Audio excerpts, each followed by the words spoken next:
केटा म चाहिँ 1 2 3 भन्छु तपाईहरु चाहिँ मुख आ गर्नुस् है त 1 2 3 आ गाइस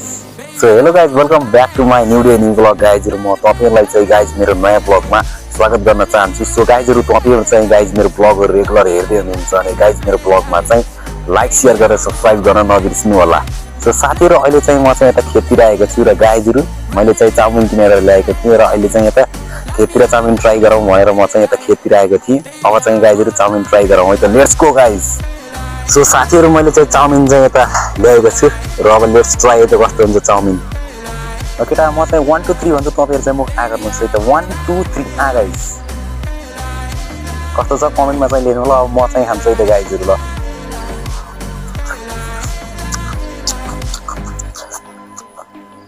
चाउमिन चाहिँ एकदम टेस्टी छ मैले चाहिँ यो चाहिँ यति क्युब खाजा घरबाट चाहिँ अर्डर गरेर मगाएको सो गाइजहरु तपाईहरु चाहिँ मेरो ब्लगमा रेगुलर हेर्दै हुनुहुन्छ भने गाइस मेरो ब्लगमा चाहिँ लाइक शेयर गरेर सब्स्क्राइब गर्नु होला सो आजको लागि यति नै लभ यु गाइस